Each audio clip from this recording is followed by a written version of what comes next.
Good afternoon. Good afternoon. Welcome to day 3 of AWP's conference and book fair here in Seattle. I am curious, how many of you are here for the first time? Raise your hands. All right, thank you. That's terrific. I am January O'Neill, Chair of AWP Board of Directors. Here is a visual description of me. I am a black woman with short dark hair wearing a white blouse. The Association of Writers and Writing Programs is a remarkable nonprofit that amplifies the voices of writers and the academic programs and organizations that serve them, all while championing diversity and excellence in creative writing. As a poet, I have been active with AWP for 21 years. For some of you may not be 21 yet. Membership with AWP provides me with writing resources year-round, but just as important, it allows me to support other writers, especially at the beginnings of their careers. My membership dues help writers find meaningful careers in publication opportunities and makes services like the Writer-to-Writer mentorship program possible. If you aren't already, please make it official and become a member today. So in support of our mission, we would like to welcome Adya Konya, a high school student in Seattle who is part of the Youth Poet Laureate Program, a program of Seattle Arts and Lectures, which aims to identify youth writers and leaders committed to poetry, performance, civil and community engagement, education, and equity across the Puget Sound region. So please welcome Adya to the stage.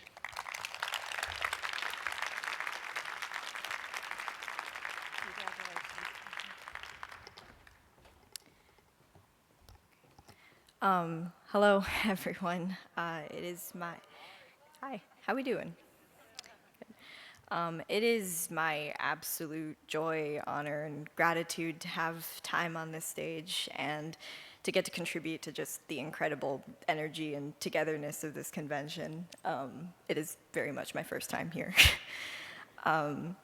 For a visual description of me, I am a brown girl with shoulder-length black hair. I have a green button-up shirt with flowers on it and black jeans. Today, I'm going to read a revised and truncated version of a poem called Noah's Ark, but it's a bar run by a Hindu teenager. Yep, you heard that right. And a longer, earlier version of it was actually recently published earlier this year in a collection by the University of Washington's Henry Art Gallery. So shout out to them.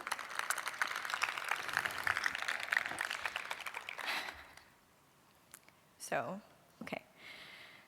Noah's Ark, but it's a bar run by a Hindu teenager.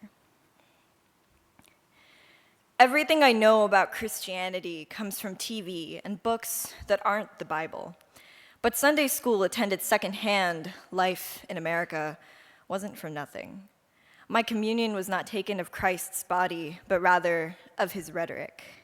Enter Noah. We know his name because God sent a flood, didn't he? We can reason that the being said to have created everything was always going to be a little excessive, but one creature can only have so many faces at once. The rest must be revised, erased, but this, one could argue, is the reality of creation. After all, the poem, like the person, would not exist without the limbs it is excised and the things it does not say. The boat would not exist without the sea, but still, its whole purpose is not to be filled by water.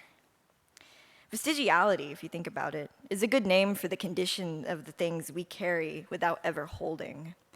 For something to be vestigial means that it is present without a purpose of its own, that it continues to exist without a reason preordained. The appendix, the deleted scenes of the body, the film and the mind, the maddening flashback, italicized and then expunged. We keep these artifacts, these throwaway stanzas, and we pour ourselves into them one way or another in order to give them meaning. Remember those things. Come back to them. They'll be important to you later on. After all, it wasn't raining when Noah built the ark, but we know it's raining now. This boat is vestigial in nature in that when the crises of our time are upon us, we can only fill it with ourselves. I was asked if there'd be ginger ale aboard for the people who get seasick. Like a bar, the ark is not what it would have been if constructed yesterday, because every day it is born anew, a living, creaking, exulting anthology at sea. So yes, there will be ginger ale. I want you to be more than comfortable. Noah said he'd save you, but I want you to be loved.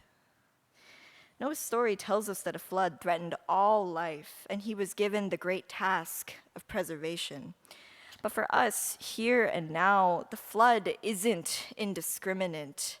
Today, the flood is targeted, it is abuse, it is generationally regenerated and becomes self-inflicted, and it is a well that can be dug in any ground, fertile or not, because it will never quench one's thirst. If we stay on this land, it will only drown us all. I've never been inside of a bar, but that does not mean I cannot imagine a reimagining of one, a revised and rewritten story for once not as cause for grief, but as a new draft of salvation, of home. So here's the ark in all our glory. Exit Noah, enter us. Thank you.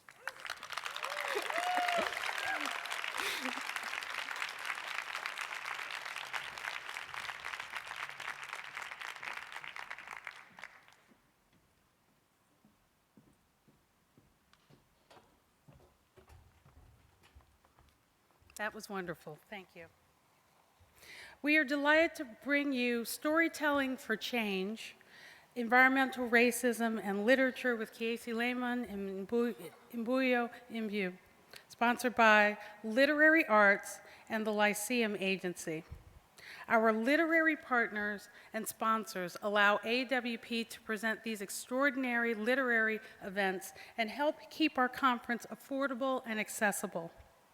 Please join me in thanking all of our conference sponsors and partners for their support and participation.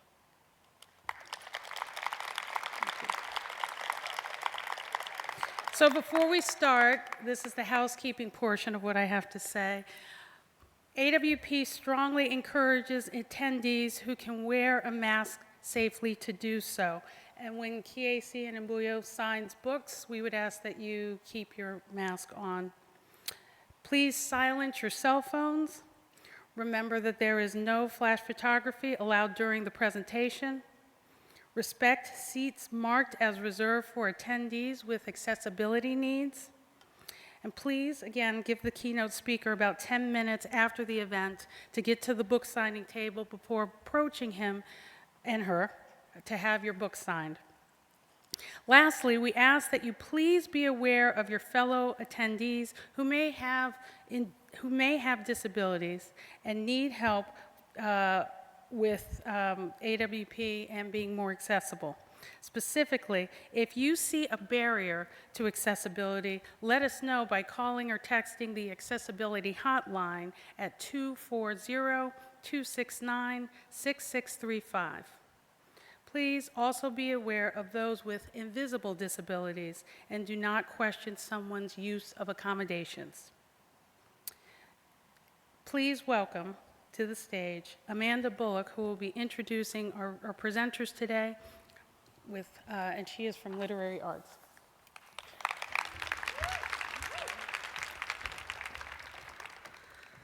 Hi, I'm Amanda Bullock, Director of Public Programs at Literary Arts. I want to thank AWP for hosting this whole event and especially this event here, especially Colleen Cable.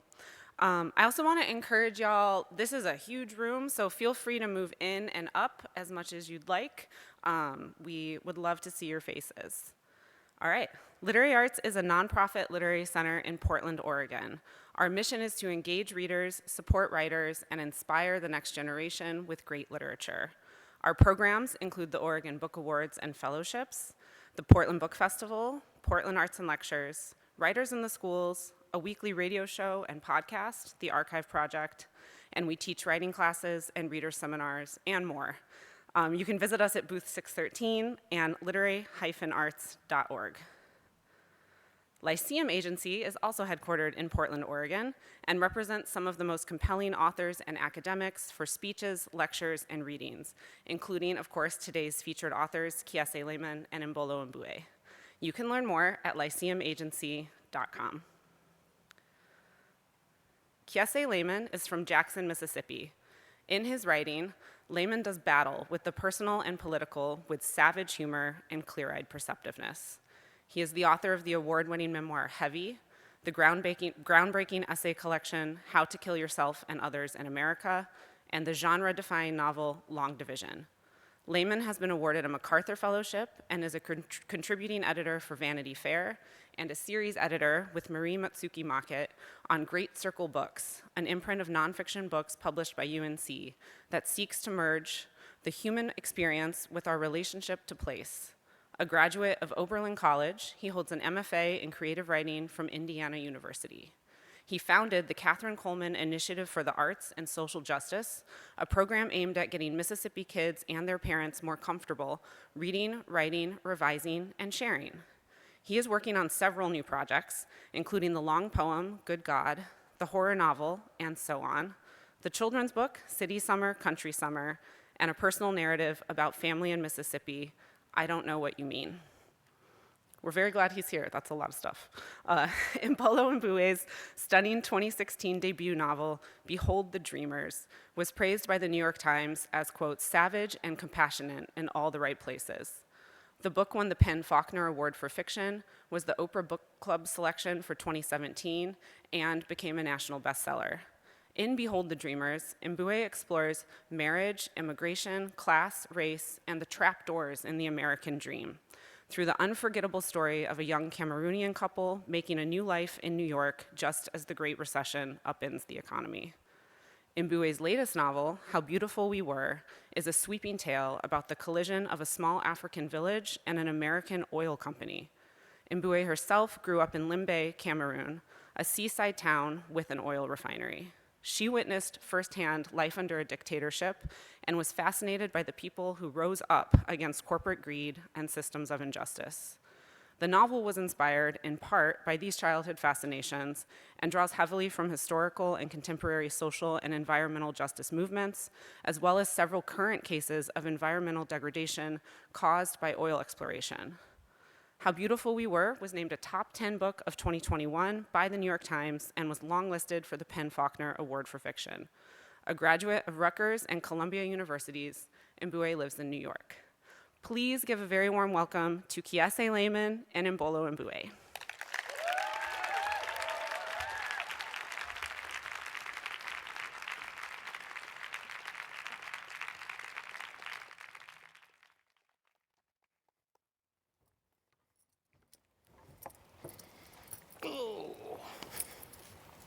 Hey. Hi, everybody.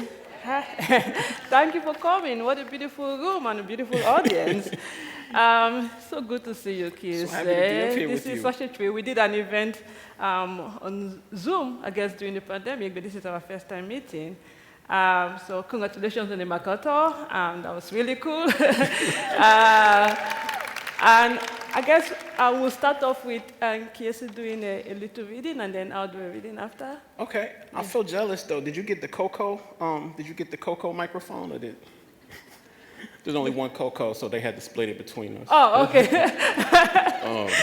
Trying to bring some humor to the spot. Thank y'all so much for being here. I feel so lucky to be up here with you. I want to thank Literary Arts. I want to thank Lyceum for making it possible for us to connect again on this road. So I'm just going to read The text from this picture book that I have coming out called City Summer, Country Summer. Here we go. Black boys from Mississippi know black boys from New York. When we were young, their parents sent them down south one summer. We were afraid of calling them beautiful as we were of calling them by their real names. If they were Chaka, Marcus, Stefan, Akil, or Damon, we called them New York. Whether we were from Jackson, Memphis, Birmingham, or Atlanta, they called us country. They were quick, we were fast. We were strong, they were tough. They talked with their hands, we listened with our chests. We were Mississippi black boys visiting grandmama. They were New York black boys visiting Mama Laura. All of us were they, all of us were them. And by the end of one summer, Saturday, New York black boys and Mississippi black boys wandered through the woods and coulds, through the kind of freeing friendship that is love. This was 5 years before that stranger at Battlefield Park called us slurs, rhyming triggers, and figures with no fathers at home.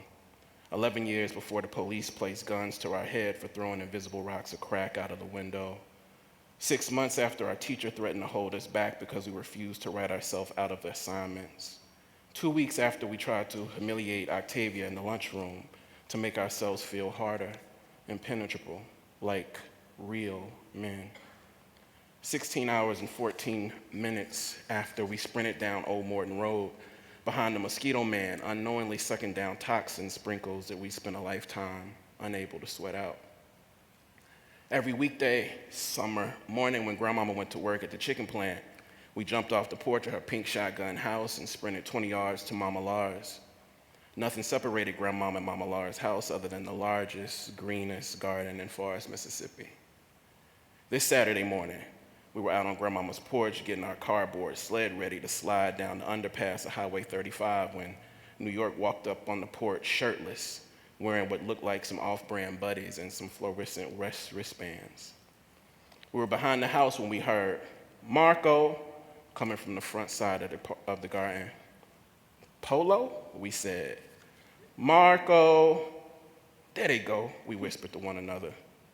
Polo. Marco. Man, where this fool at? Polo. Polo. I think their bread ain't all the way done. Polo. Marco. We looked down every row in that garden looking for New York until we got to the front on Mama Laura's side. Marco, we heard from where we just left. Polo. Polo. We walked back to the middle of the garden, afraid that New York had been taken by Wayne Williams, white folks, or white folks' God.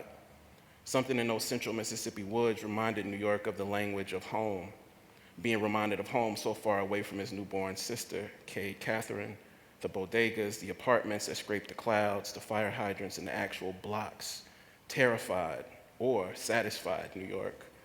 Whether it was absolute fear or exquisite satisfaction, wandering through the cool spots in those Mississippi woods was far too much for New York's body. We didn't speak this. New York did not speak this, but our bodies knew. In the middle of the garden, we felt a forceful wind getting closer to us, and when we turned around, New York tackled us and laughed so hard as we all tumbled on a row of my grandmama's butter beans. On the ground of that garden, covered in vegetables and dirt, coated in so much laughter, I want to say that the Mississippi and New York and our black boy bodies were indistinguishable from each other, but that would be a lie. We absolutely contrasted, but the sight and taste and smells of our contrast felt like safeness, not safety. Safeness and safeness sounded like love. When we stood up, the rain dropped thicker. Grandmama and Mama Laura were standing on the outside of the garden, both pillars of our safeness, who both longed for more safeness themselves. Each of them was spraying us, not with sprinkles of toxic insecticides, but with browning water from their water hoses that might one day, if we're lucky, turn the color of vegetable oil. If y'all don't get y'all from behind our garden, Mama Laura said, laughing, we know something. We all knew something, too, and what we knew was more than short trailers and shotgun houses. more than magnolias and pine trees, more than semi-trucks filled with chickens headed to be slaughtered at the chicken plant. Way more than insecticides and browning water slicker than lotion. We knew another way for black boys in America to say, I love you, and I am sorry, and thank you for experimenting with me. And we kept saying, I love you, and I am sorry, and thank you for experimenting with me in as many different ways as we could that Saturday in the summer, until it was time for New York to go on back home. Thank y'all.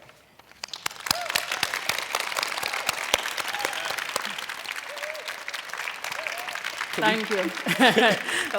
Can we please hear from you now? Yeah, so my reading also has to do with water a little bit. So my novel is set, How Beautiful We Were, is set in a fictional African village that the water has been poisoned from oil exploration. This company named Pexton has come to this village, discovered oil, and in the process of drilling for oil, there's been a lot of contamination. And in this scene I'm about to read, the oil company sends representatives to come to the village to talk to the villagers to sort of assure them that they're going to fix all of the poisoning. So this is some part of what happens during that village meeting between the oil company and the villagers. Please, you must do something, one of our aunts cried to the leader, her baby limp in her arms. It was a poison. The baby was too pure for the filth in the village well's water, the toxins that are seeped into it from Pexton's field. One of our fathers asked if Pexton could, in the meantime, send us clean water, at least for the youngest children. The leader shook his head. He'd heard this question before. He took a deep breath as he prepared to give his standard response. Pexton was not in the business of providing water, but out of concern for us, he would talk to the people at headquarters. They'll take our request to the government office in charge of water supply and hear what they had to say. Didn't the leader give that same response last time? One of our grandfathers asked. How long does it take for messages to move from office to office? A very long time, the leader replied. Some of our mothers began crying. We wish we could dry their tears. Our young men started shouting. We'll march to the capital and burn down your headquarters, they said. We'll hurt you the same way you're hurting us. The Pexton men simply smiled in response. They knew the young men wouldn't do it. We all knew that the president would have our young men exterminated if they dared to hang Pexton, and our village would be left further enfeebled. We'd seen it happen already. Early the previous year, we had watched as a group of 6 men set out for the capital, water and dried food packed in their raffia bags. Led by the father of one of us, the group promised the village that they would return with nothing less than a guarantee from the government that Pexton that our land would be restored to what it was before the oil company arrived. Day after day, we waited alongside our friends for the return of our father and the other men, all of whom were our neighbors and relatives, 3 of whom had sick children. When they did not return after 10 days, we began fearing that they'd been imprisoned. Or worse, a second group of men traveled to the capital to search for them and bring them back, but they came back empty-handed. 4 months later, the Pexton men arrived for the first village meeting. When our elders asked the leader at the first meeting where he thought our vanished men might be, he told them that he knew nothing. Pexton did not involve himself with the whereabouts of citizens of our country, unless, of course, they were its employees. On that evening, in October of 1980, still smiling, the leader reminded us once more that Pexton was our friend, and that though we had to make sacrifices, someday we'll look back and be proud that the company had taken an interest in our land. He asked if we had any more questions. We did not. Whatever hope we'd had at the onset of that meeting had flown away and taken with it our last words. With a final smile, he thanked us for coming. The round one and the sick one began packing up their briefcases. Their driver was waiting by our school in a black Land Rover, ready to take them back to the capital, to their homes and lives, overflowing with clean necessities and superfluities we could never conjure. Our village leader stood up and thanked us too. He wished us a good night and reminded us to return for another meeting in 8 weeks. He told us to be well till then. Thank you. All right. Amazing. So I'm going to start off by asking you a question. Okay. I am just fascinated by your work. I mean, you are just such an incredible voice, and I am fascinated by the fact that we both, explore children in our work. What you just read about the children from the city and the country. So let's talk about children. Why is it important for you to show Mississippi kids playing in lead water or enjoying getting sprayed by insecticide? What is it about children that you like hoping to talk about? That's a great question. Yeah. I'm so happy to be up here with you again. I just want to say. Yeah. Yeah, I think I might be playing myself, but I feel like our work complements each other because really what that means is you're able to do something that I cannot do. And I want to ask you about this in a second. But Okay. one of the things is that I can't do is I don't know how to give point of view or actually like rounded perspective to the corporations or the evildoers or whatever. So in the absence of that, what I try to do sometimes is like, as much as I can, state that, environmental degradation, intentional environmental degradation, intentional environmental racism, is all through the place I grew up. But I think I just try to spend a lot more time thinking about the ways that we ritualized that environmental racism. So for me, I think there's one piece that could be written about the person who drove the insecticide truck up and down my road. We could talk about the people who owned the water company. We could talk more about the way in the town I grew up in Jackson and in Forest, when my grandmother grew up, the water was brown. Other side of town, the water was clean.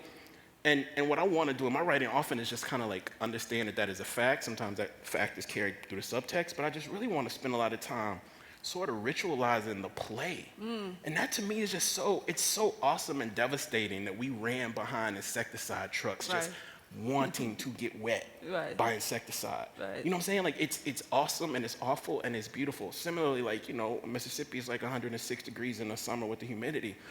There's something so terrifying, but also so awesome about drinking brown water out that water hose with your friends. You know what I'm saying? So I wish I could do what you could do because I feel like the text would actually be fuller. But one of the questions I have for you is like, how do you will yourself, or maybe it's a skill question, but how do you will yourself often to describe the motivations of the people who some would call the corporate entities, some would call evil, and other people would just call, the capitalist. How do you at once show the frailty of the people who are harmed and also like the tenderness in a way of the people who do the harming? Right. No, I mean, it's interesting because, your work is nonfiction. Right. And I do fiction, and it's funny because when I read your work, I think, oh my God, I could never do that. Nonfiction comes really hard for me, and for me, it's a lot easier to put everything that I question in the form of a story. And as a novelist, right, you have to look at the full picture. Like, this is a story about a group of villagers suffering from this, all of this pollution, but it's also about the people who do the pollution. Absolutely. Right? Who are they? What is their story? Like, how did they, become these people who think it's just okay to, or maybe they're even looking to, like the person driving the insecticide, the truck that has that, maybe it's just a job, right? They don't really think about the consequences. And so my job is to look at the full picture and also realize that these people that we don't like, the bad guys, the capitalists or whatever, the corporations, like, they're also human, right? So my hope was to tell the story of everybody. Like, this is, I mean, when you read this whole novel, if you read it, you realize that the villagers are not so pure either. They're not these, we poor little African villagers and we're just wonderful. Everybody is flawed, right? That's what we know as writers. We know that everybody is flawed. So to do their story justice, I have to show their shortcomings also. Yes. Just as I have to show the wonderful sides about the corporation. Right. And that was my hope in in keeping the story balanced. They said, I am not, and people said to me when they read my novel, oh, are you an environmentalist? Are you an activist? I think, that term belongs more to people like yourself who are actually at the forefront of that. I think that for me, as a novelist, it's simply just to tell the story. Like, I cannot say, oh, I'm trying to champion a cause, because that is not my place, so much. Right. Because if I start having an agenda, the story is going to suffer. Yes. So it is important for me to have no agenda whatsoever. Yes. So when I don't have an agenda, then I can tell the story without trying to take anybody's side. I love that. But I'm also interested in whether or not you were influenced by Cameroonians who had agendas, who were Right. trying to fight back. So I love Right. that. I love that paradox where, like, I'm coming into this work with Right. the agenda to humanize. Right.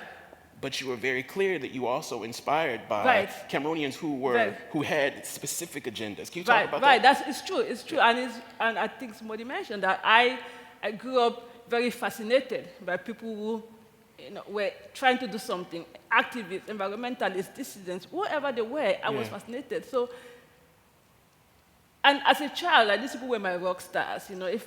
Part of this story was inspired by environmentalists in Nigeria, which is a neighboring country to Cameroon, and these environmentalists were hanged to death because they were taking a stand against an oil company. And as a child, that really bothered me. I remember, like, having sleepless nights because I couldn't understand how people would be hanged to death, for asking for clean water. Right.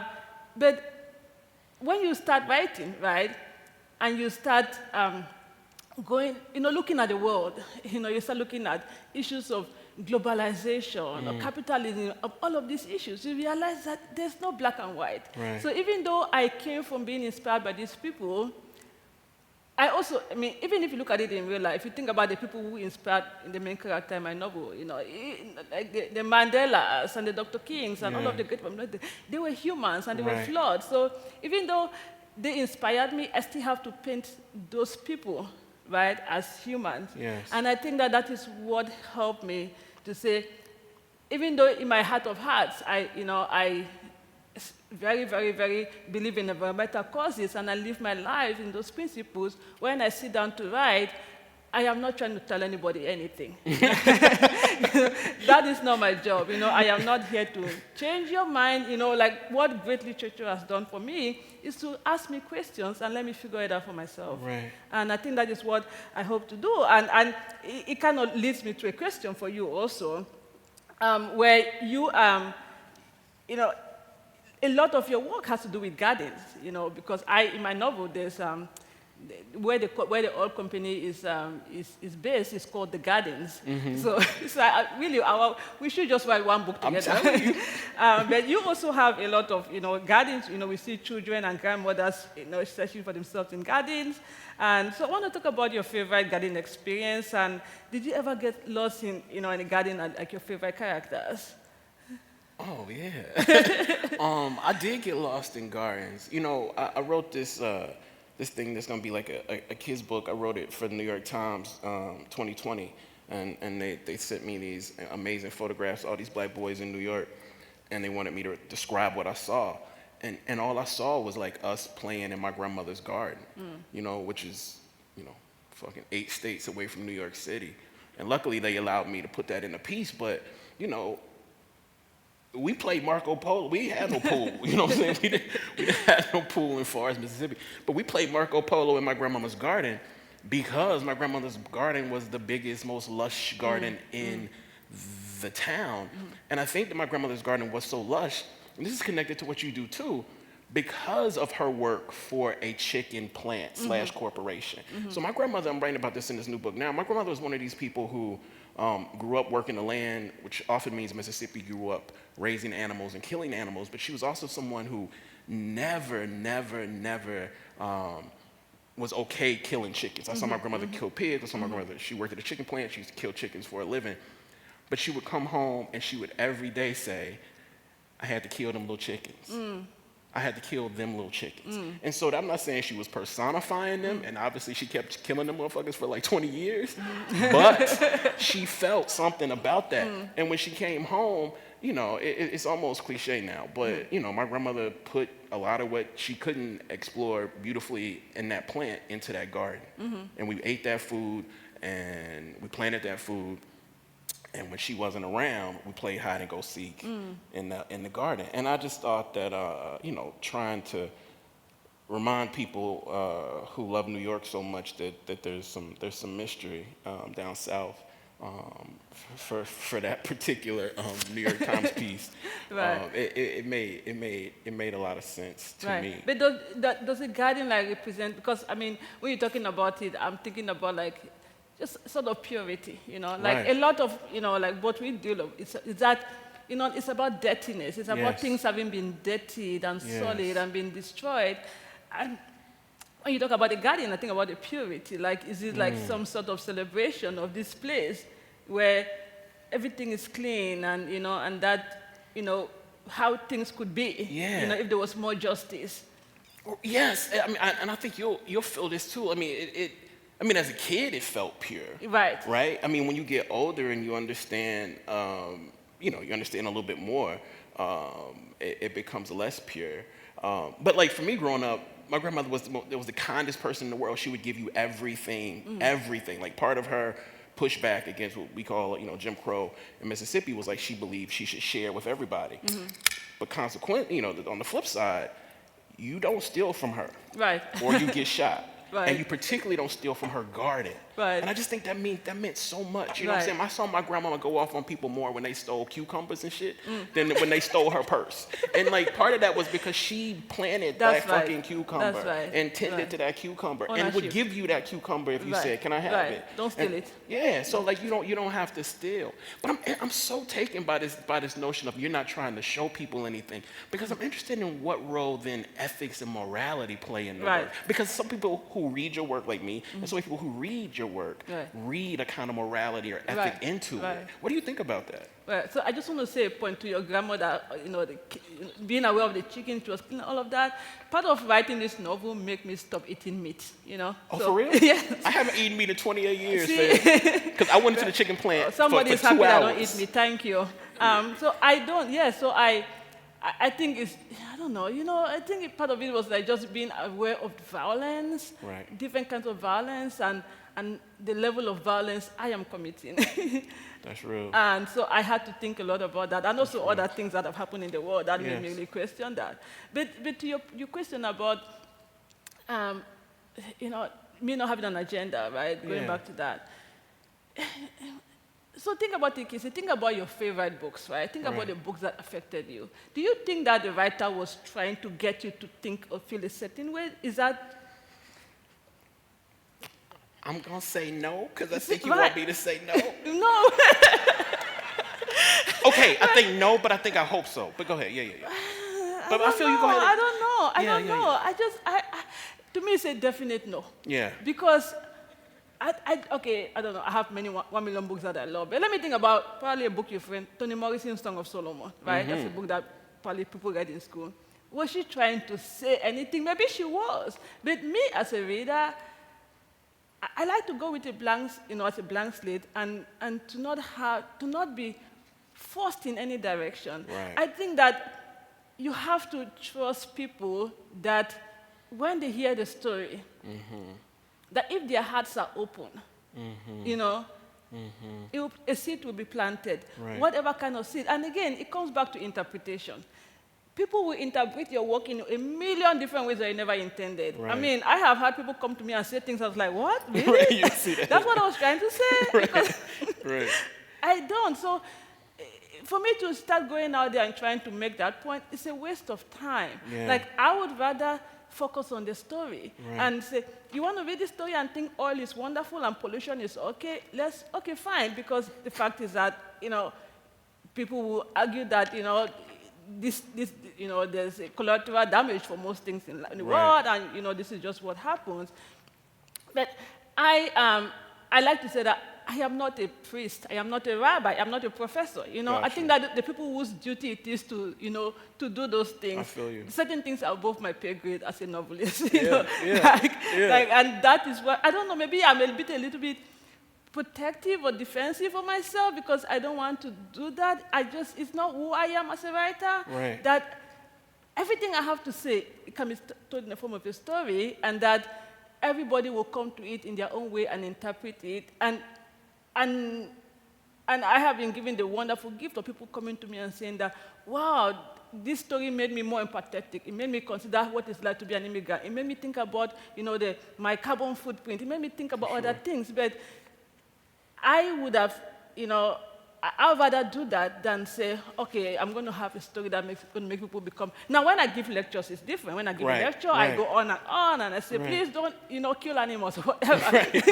But when I sit down to tell a story, ethics and morality is not really my concern so much. It is just exploring, humans and all of the issues that come around it, like in this novel, whether it's environment or colonialism or globalization, like that all comes after. The story stands in front, but I do admire your own take on it. And I wonder if so much of that, what some of us get in or see in your work, and I don't want to impose misreadings, but I wonder if some of that is because you do such a thorough job of exploring the ethics, morality of the human beings. And I think thorough explorations of morality in, flesh, I think give people the idea that like there's an agenda. And what is that an agenda? Is the belief that all human beings have texture? Right. Is that an agenda? What do you think? I think that's an agenda. Okay. That can be explored and crafted a lot of different ways. But whether or not you think it's agenda or not, I just want to say it's something that I love in your work. Like you find humans with texture, point of view, wonder, and absolute like failure. And whenever I try to write novels, one of the reasons that takes so long is because I'm like, every character can't have point of view. Right. You know what I mean? It's almost like an extension of my grandmother believing like little chickens on a fucking hook have a point of view. But like I find myself wanting to explore every single point of view of every single character. And I think sometimes that can deaden the actual craft. So I'm actually interested for you in like a craft question. Like we didn't talk about this last time we talked. But do you have the world that you're writing into in mind when you start? Like with the last novel, did you have the world? Did you start with a premise? Did you start with a character? Right. So I think it begins with a question, right? It's always a question. And for me, because I was this child who was I always questioned the world. I was always like, why is there so much injustice? Why do, corporations do this? Or why do, I grew up in a dictatorship, and my country, we've had the same president for 41 years, right? So when you grow up in a dictatorship, and you grow up in a place where there really is no democracy, and, opposition leaders and journalists are being thrown into prison left and right, and you're a sensitive person, you, as a child, that bothers you.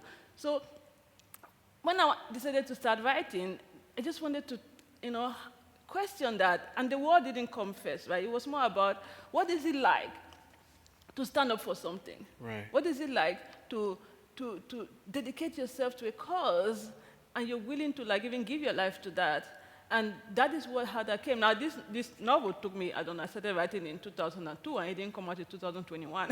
So it was a very long period. And in that period, there was a lot that also happened, right? Part of this novel was inspired by, similar to your experience, it was inspired by what happened in Flint, Michigan. Yeah. And I think, again, maybe the issue of water and black children is something that, like, we think about both of us a lot. But I think part of what happened is that, I thought about, what it's like to be a child, and like the kind of child that I was, questioning, and questioning that, the adults around you who are not doing enough to protect you. Right. And I think that is where that came from. Everything else, built after that. Yeah. But my main goal was to sort of, pay an homage in a way. I mean, maybe that's an agenda, because I do admire the people like the characters in my novel who fought up against this old company. But my goal was to sort of be part of a movement, which I've never been, right? You've never seen me joining some big protest movement about anything. Yeah. I'm not one of those people, but I admire them. Right. And this was a way of saying, I want to spend time with you guys and to get to experience it and to celebrate you guys. And that refers to people like you, because, you do, the work, like you are there. Like when people say, oh, Mbola, I'm like, no, there are people out there who you should be celebrating for doing this work, because you, unlike me, that I stand behind my characters, you don't stand behind anything. Oh, You do. Oh, you do. That's sweet. I mean, But you are I more wanna be like, that. Yeah, I feel you. right, Yeah. about that, right? I mean, and tell me why this is important to you. I mean, Yeah. your grandmother was a big part of it, right? But let's talk about your grandmother and about more about her working at the at chicken plant and how all of that like shaped who Casey Laymon became. Damn. That's a lot. Yeah, I mean, I think my grandmother's, I think the way my grandmother worked, and I think the way my grandmother explored pleasure, like, without that, I don't have a career. You know what I mean? So, and so to me, I'm always trying to explore, like, the line, if there is a line between intimacy and terror. You often see that in parental-child relationships and all kind of relationships. But I think we see that in corporate, like, worker relationships. You know what I mean? My grandmother was seen as like the illest, like, black woman on Old Morton Road because she worked in a chicken plant. And that meant, like, all her sisters who she went to church with thought she was the one, because at 4:30 she could wake up, go throw chickens into boiling water, take them out, put them on a hook, take their guts out for 8 hours straight, well, 4 hours, come home, watch Young and the Restless, go back, cut some more, and then come home, right? And so, like, that's what I'm saying about what your work does, is that I rarely think about my grandmother as, like, a cog in a corporation, Right. because we call it plant. We call it the plant work, Right. you know? But when you look at where we come from, forests, I write about the forests across the street from my grandmother's house often. Right. One of the reasons those forests don't exist anymore is because of that exact chicken plant. Right. So, like, that chicken plant, and by proxy, my grandmother's work aided in destroying the forest across the street from us that we played in and Right. found so much pleasure, and actually aided in destroying her own garden. So I couldn't even see that until I Right. read your work. Do Right. you know what I Oh, mean? thank you. So I'm saying, like, my grandmother's complicated and whatever, Right. but she also, like, thankfully and terribly worked at a corporation. Right. At the bottom. Right. You know what I'm saying? But without that, like, we don't have no Christmas presents and shit. Right. My mom and them don't go to Jackson State. So I'm just interested in the paradox, which is what you explore But so would much. would you say that, and this is, would you say that, so your grandmother was, I guess, suffered from the injustice double over, because not only was she, like, part of the community that paid the price, but she was also used as part of that system that put that community at a disadvantage. Absolutely, and she was used because she was black. Right. And she was great at her job, I Right. think, because she was a black woman, but she could not be anything else but a buttonhole slicer Right. because she was a black woman. Right. Because other black men who didn't slice nearly as good as her moved up. Right. Do you know what I'm saying? Right. So, and when I'm telling stories, I would rather tell that part, Right. as opposed to the part of my grandmother being a cog in a corporate machine Right. that ultimately led to my being on stage with you Right, right now. right. I think that's the hard part. But I mean, and we have to own that. I mean, that is the thing about, which I think about as people of color especially, Yes. how in some ways, it's a lot of, and there's a character in my novel like that where, he thinks that he's helping his village, Right. but at the same time, he's being played against his own people. Right. And when it comes to the environment, for example, like, the effects are broader. Yes. Because a lot of us end up, suffering the consequences of a potent environment. Maybe not, those of us who live in certain communities, but we do. And it's not black and white who is good and who is bad, because your grandmother had reasons. She Right. needed to get her son to become the renowned, acclaimed writer that he is today. And that is the price she paid. So, and that, I mean, I'm so happy you said that, because that is why, like, I shy away from putting people into categories. Absolutely. Because Right. how are you going to put anybody in a category when Right. everything is so intertwined? Absolutely. Right? Is it possible to not put people in categories narratively? Well, obviously it is, because you do that. But I'm interested in the role of representation, right? Right. Like, when people often introduce me, they say black Southern writer. Right. I've read a lot of people introduce you as African. That's right. Right? Yeah. I definitely feel some desire to represent Right. black Southernness. Right. but it's a lot to represent a continent. But Yes. do you feel like the weight of representation when doing this work? Right, Like do you right. feel like I need to represent Africa? Yeah. Because I'm asking because I know that's the way often people. Yeah, no, I don't. Thank you. I don't. Yeah. No, I don't because, and I don't. I am also uncomfortable with that. Yes. And for whatever reason, the world really likes to do that to the other. You don't hear about a white Canadian woman writer. But if it's black, if it's African, if from South, it's like, let's put you in a box, and this is the people you belong to. But the fact is that, like, yes, I wrote a story that, is set in an African village. My first novel was set in New York City. And if you notice me, you listen to me, you might notice that I have a very fancy accent, which is not American. But I write to just think of myself as a writer. I think that it's, that writing is universal.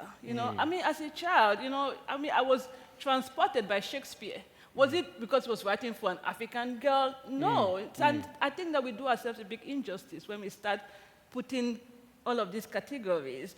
Because then you start being expected to talk about certain things, or to write about certain things, or to hold certain positions. Right. But that doesn't help representation.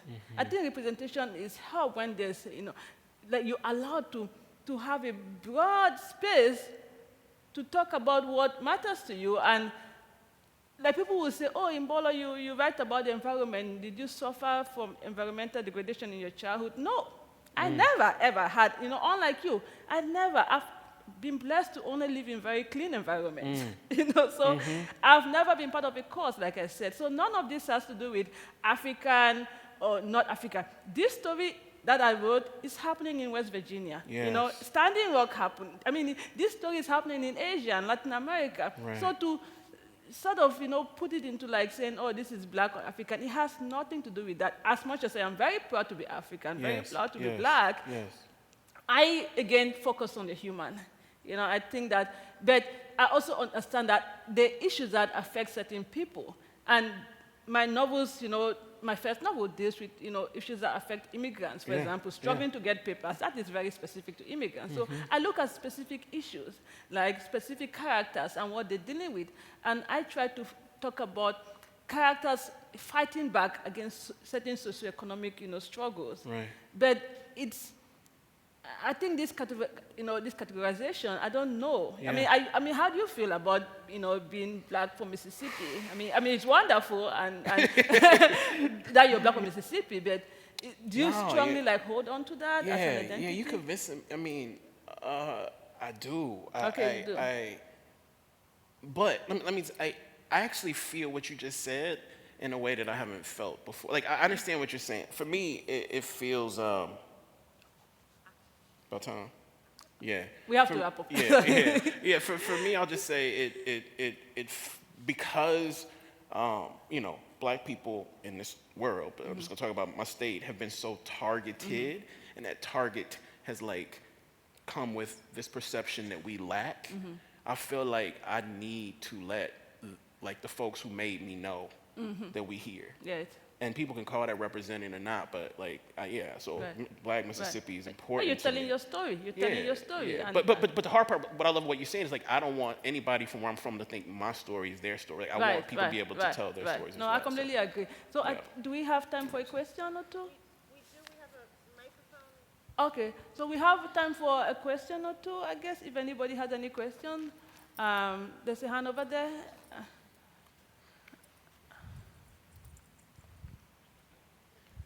Hi, thank you so much for this. I have a question for Kiesi, because I used to work with a lot of young black men at my old job, and I actually would often recommend your book. Thank you. Your book of essays, because it was so moving and powerful for me. And I guess I'm curious about have you seen the reaction from other young black men about your book, or how it's challenged how we think about masculinity, and it's just so many important questions.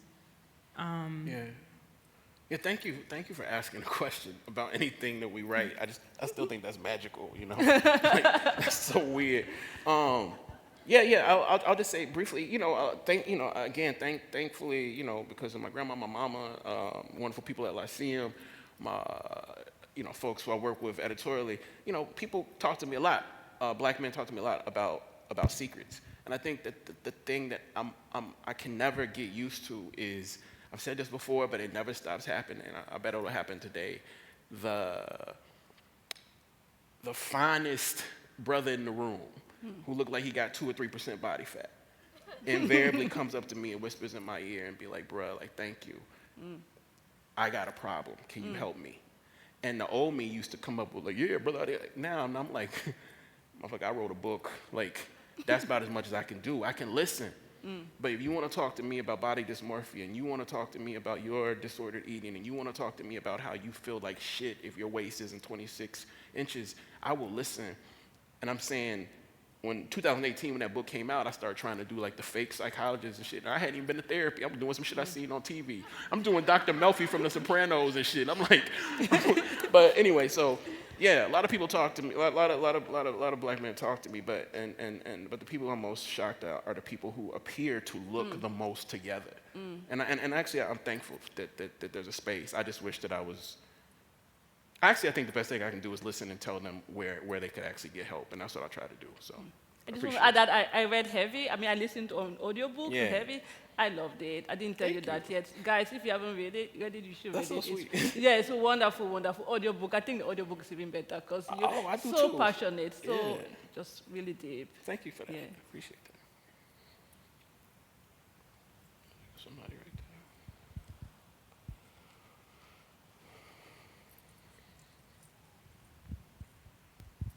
Hello. Thank you so much, both of you. I've read both of your work and huge fan. So thank you so much for coming out here to Seattle and having this conversation with each other in front of all of us. So for this question, feel free to have as much fun with it as you'd like. But I'm just curious about how your writing process has changed over your career, and maybe in some ways that it's stayed the same, for better or for worse. Have fun with it, QC. Oh, shit. I knew you were going to go first. Yes, I did it. Yeah, I'm not going to front. Like, I just write what I want to write now. I mean, I think this conversation about environmental racism should also be tied to a conversation about intergenerational poverty. 10 years ago, when I started writing, well, I've been writing for a long time. 10 years ago, when I started trying to flood the shit with essays, it was just because, like, I needed to get on.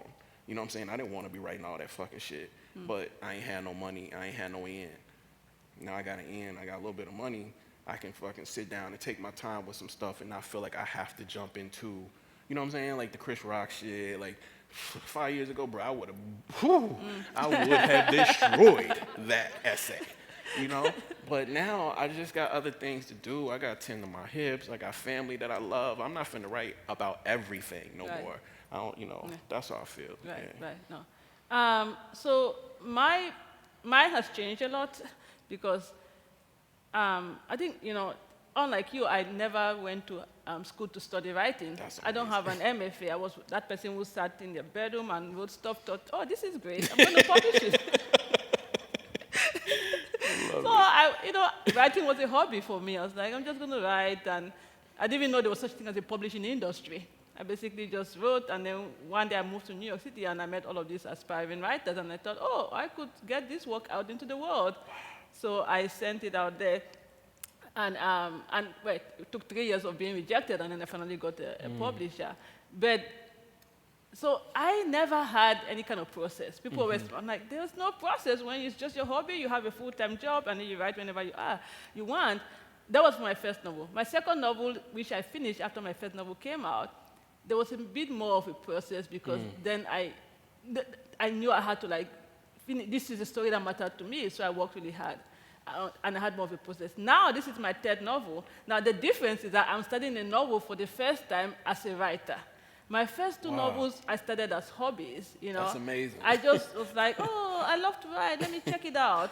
But now, now I'm called a writer, which is like still amazing to me. I'm like, oh, Mbue, you're a writer. I'm like, yeah, I guess, But that, so it's very different now. I'm amazed at, I look at all these writers, book after book. I'm like, wow, this is hard.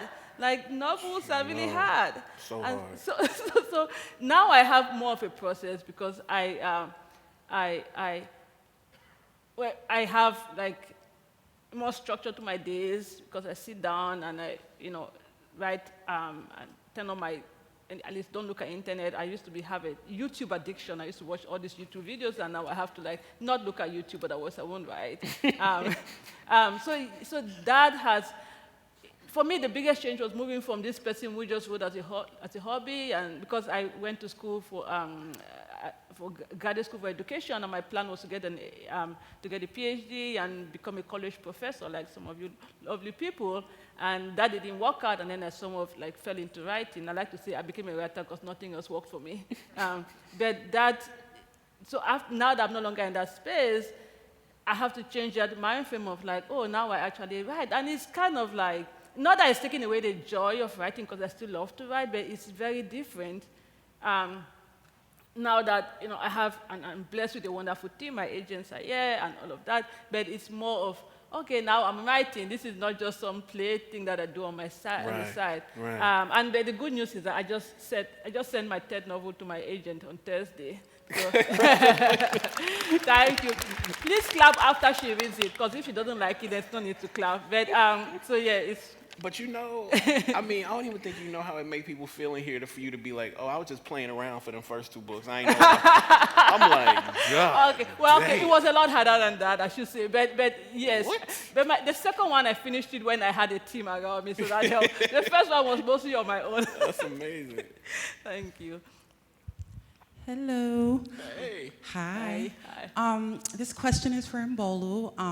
I had the pleasure to actually be in Cameroon and be in Limbe and like wow. all those areas. My wife is from there, and it's Oh. such a beautiful country. And I was just wondering, for you as a writer, do you feel like writing about Cameroon? I know you said that New York was really when you started to like lean into yourself as a writer. But like, do you feel that when you're home, or, do you get a chance to write from home and connect with home as a part of your process with writing? And I'm really excited about your children's book, Kiese. It's beautiful. Tell me. Yeah. So I'm curious about that. Thank you. So it's funny. I'm actually going to Cameroon in 2 weeks. And so I think being there would sort of help me, because I don't go back home often. But while Cameroon doesn't feature in my novel so much, right? I mean, my first novel is almost all set in New York City, but it has to do with Cameroonian family, and my second novel was inspired by my childhood in Cameroon. But I think about it a lot, because it's, no matter, I've been in America for 24 years now. I've been here for most of my life. People think I just came because they hear my accent, but I've been here for most of my life. But it's just that thing about being an immigrant, like no matter how long you're away, like there's no way you can move past that. Like, just like you are Mississippi, right? You always carry it in you. So even if my work doesn't overtly deal with Cameroon, it is very much about Cameroon also. Yeah. Just like it's very much about New York City, which is, my hometown now, as much as my hometown of Limbe. And so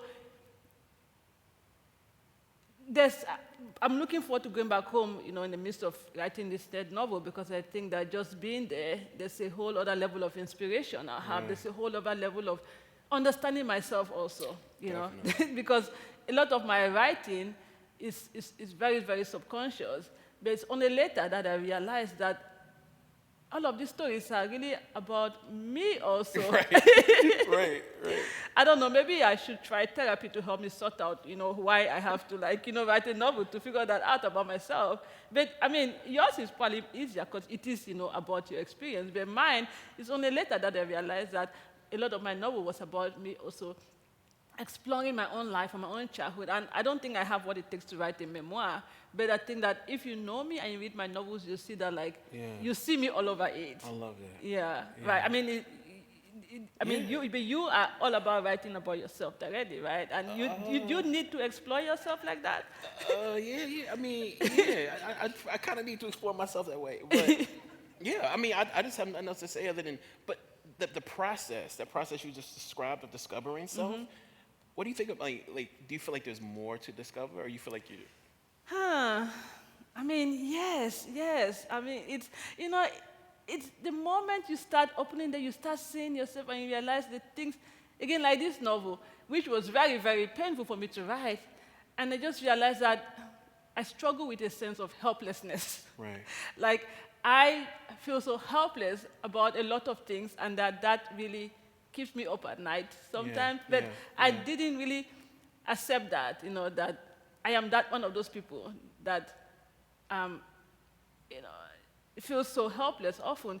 And this novel and my first novel, I think that is what it is that me coming to terms with that, and me coming to terms with also my own, how complicit I am also. Oh, yeah, that's it. And that was a very hard part to deal Right. with, to deal with the fact that you are not this innocent victim, Right, in many issues that, just like your grandmother, I mean, in bigger ways, as black people, as a woman, as an immigrant, I have had my own struggles, being, marginalized, but I also had to accept the fact that I've been very complicit in a lot of other stuff.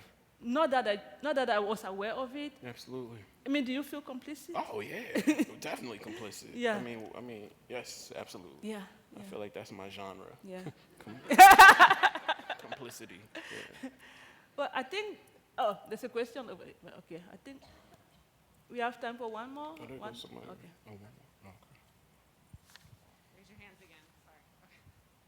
Sorry. Okay, two more. Thank you both so much. I guess this is sort of maybe a question into what has already been discussed about complicity and bringing the personal to the page. Both of the books that you've most recently written really center around complicated relationships and family to one degree or another. And I'm curious how you both maybe strategize or feel into writing the challenges of accountability in family relationships and what's hard about that, what feels easy about that, how you move through it. Well, for me, I think, again, I was never a writer publicly. I was, writing in a closet, I like to say.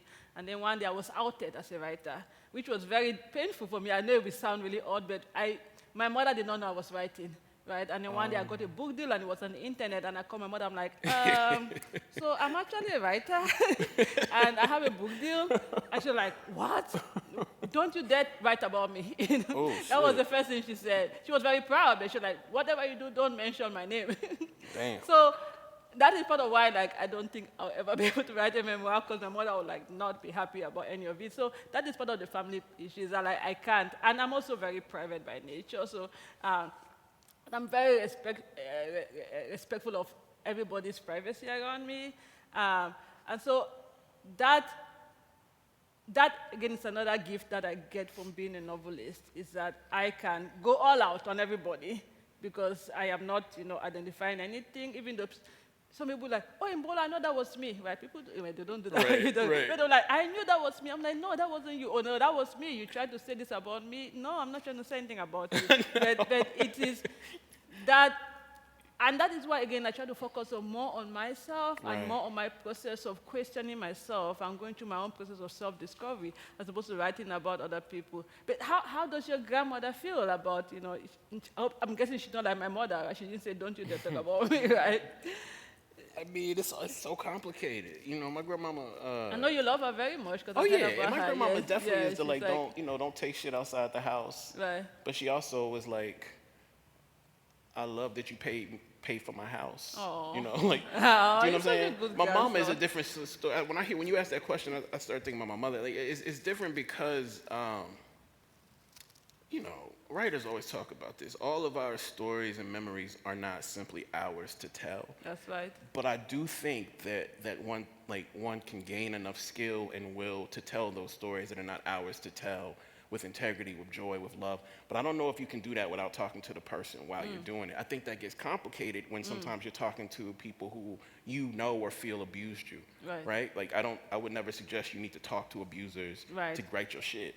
So, but for me, it was just like, I don't use my mama's name. My mama was my first teacher. and we stopped loving each other. So I used the one tool she gave me to try to get us to love each other again. And don't nobody else in this audience have to fucking be okay with that, honestly. And that's new for me. You know, like for the last 3 years, I was like trying to convince people that they could see it. Like, I know I loved my mama. I know I wrote that book because I love my mama. I wasn't sure about that for like 2.5 years, but you know, I did. And that doesn't mean that I loved her as good as I can. I will do that better in the future. But 5 years ago, I tried to use the tool she gave me to make us fall in love again. And it didn't work, and then it worked, and it didn't work. So that's, that's me. I mean, I felt love from you, from Yeah. reading Heavy for your mother. Yeah. I mean, I don't know what other readers felt that, but I could really feel that this is not easy. Right. But I'm going to love you the best I can. Right? That was what I got. And I'm gonna thank you, and I'm gonna appreciate you loving me. Right. The best that you say you could. Right. Yeah. So right. I think right. that's. Right. Thank you. One more question over there. Oh, we done? Okay, we done. Well, thank you guys so much. We It done. was such a pleasure, Casey. Thank you so much, Ebola. Thank you, guys. Have a good day. Do we leave? Thank you, everyone, for coming, and thank you to our two wonderful authors. We'll have a book signing outside. Please let's give the authors a few minutes to catch their breath and walk outside. Books will be on sale, and we would appreciate if you are masking to continue to keep your mask on when you approach the authors. Thank you very much.